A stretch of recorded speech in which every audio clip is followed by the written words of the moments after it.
সেই নবীকে আমি কেমনে বলি মরা, সেই নবীরে কেমনে বলি পচা, সেই নবীরে কেমনে বলি দেখে দেখে পড়তে পারে না, সেই নবীরে কেমনে বলি নিজের কোনো ক্ষমতা নেই, সেই নবীরে কেমনে বলি কাল হাসরের ময়দানে কোনো উপকার করতে পারবে না।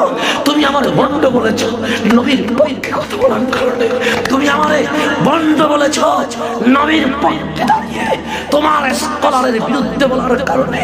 শুনে রেখো, কবরে তোমার স্কলার আসবে না, কবরে আমার মুস্তাফা আসবে।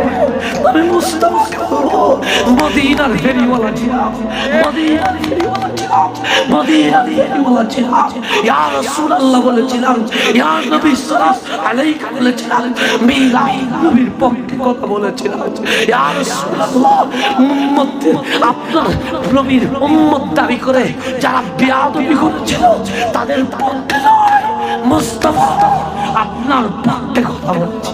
তুমি বকা দাও বন্ধু তোমার স্কলারের কারণে, তুমি বকা দাও বন্ধু তোমার পক্ষে কাজ করতে পারিতে। শুনে রেখো, কবরে তোমার স্কলার আসবে না, কবরে আমার রহমতে আলম আসবে। শুনে রেখো, হাসরে আমি যখন সূর্যের তাপে আমার মগজ সিদ্ধ হয়ে পানি বের হয়ে যাবে, কিন্তু আমার মনিব বলবে তুই দাঁড়িয়ে আছিস কেন সূর্যের নিচে? তুই না ইয়া রাসূলুল্লাহ বলেছিলি, তুই না আমি নবী নবী করেছিলি। আয়, তোর বাবা তোর পরিচয় দেয় নাই, তোর মা তোর থেকে দূরে সরে গেছে, তোর ভাই তোর পরিচয় দেয় নাই, আজকে তোর কেউ যখন নাই, তোর মনে বুকটা খুলে দিয়েছে, আয় তোর আমি পানি পান করায়া দিব। আমি কি ওই নবীর পক্ষে কথা বলবো না? আমি কি ওই নবীর পক্ষে দালালি করবো না? আমি কি ওই নবীর পক্ষে গিয়ে বেয়াদবের রাসূলের বিপক্ষে বলবো না? মুনাফিকরা আমার নবীর এলম নিয়ে কথা বলা শুরু করে। কোন নবী বলে জানলে কই আমাদেরকে তো চিনতেছে না। আমার নবী শুনে অন্তরে ব্যথা লেগেছে। এমন জ্ঞান স্রষ্টার সৃষ্টির মধ্যে আল্লাহ যাকে সবকিছুর জ্ঞান দান করেছেন, আমার নবী এটা শুনে মন খারাপ করেছেন। মসজিদে নববীর মিম্বরে দাঁড়িয়ে আমার নবী বলছেন, সালুনি আম্মা শিতুম, যার যা মন চায় আমাকে জিজ্ঞেস করো। আমার নবীর এলমের সাগরের মধ্যে তরঙ্গ তৈরি হয়েছে। মানুষ প্রশ্ন করে, আমার নবী উত্তর দেয় ফজর, জোহর, আসর, সূর্য অস্তমিত। এমন অবস্থায় ফারুক আজম দাঁড়ালেন, দাঁড়িয়ে হাঁটু গেড়ে বললেন, বিআবি আনতা ওয়া উম্মি ইয়া রাসূলুল্লাহ। হুজুর, ফারুকের মা বাবা আপনার কদমে কুরবান। হুজুর, কোনো উত্তর লাগবে না, আপনি হক, আপনার প্রতিপালক হক, আপনার আনিত দিন হক, আপনার আনিত কিতাব হক। হুজুর, ফারুক বলছি আপনি শান্ত হয়ে যান, আমাদের কোনো উত্তরের দরকার নাই। আপনারা বুঝতে পেরেছেন? সাহাবায়ে কেরামের আন্দাজ দেখেছেন। ফেসবুকের পাতায় যখন দেখলাম কালো চেহারাটা, মনে হয় যেন নবীর পাগল বেলাল দাঁড়ায় রয়েছে। এই কালো চেহারাটা দেখে যেন মনে হয় বেলাল রাদিয়াল্লাহু তাআলা তাকায়া রইছে।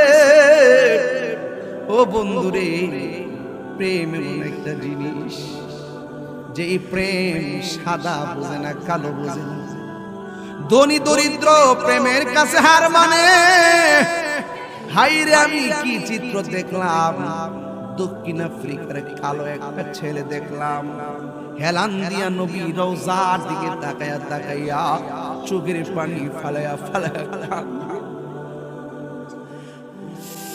এই কালো ছেলেটা হেলান দিয়া নবীর সবুজ গম্বুজের দিকে তাকাইয়া চোখের পানি ফালায়া ফালায়া কান্দা কান্দা নবীর জানান দিতেছে, নবী গো, তুমি তো সবুজ গম্বুজের নিচে আছো, কিছু তোমারে দিতে পারলাম না, দুইটা চোখের ফোঁটা পানি তোমারে উপহার দিয়া গেলাম। প্রথম আশিকরা নবীর সবুজ গম্বুজ মোবারকটা দেখে কিছুক্ষণের জন্য থমকে যায়।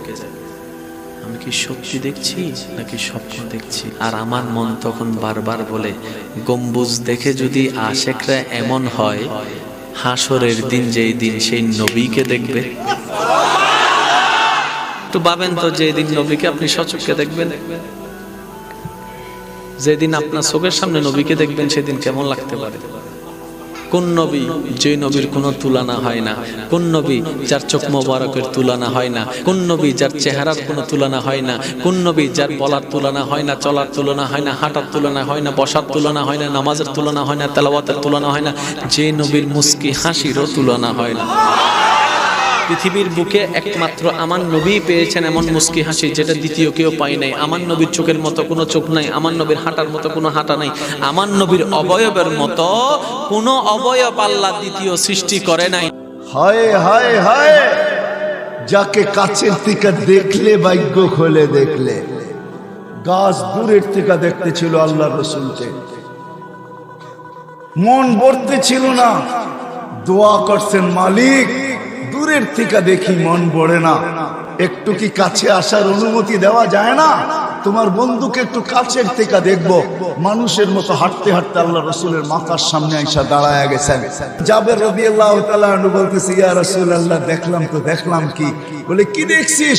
বলে ওই গাছ মানুষের মতো হাঁটতে হাঁটতে আসছে, আপনার মাথার কাছে দাঁড়ায়া আবার মানুষের মতো হাঁটতে হাঁটতে চলে গেছে।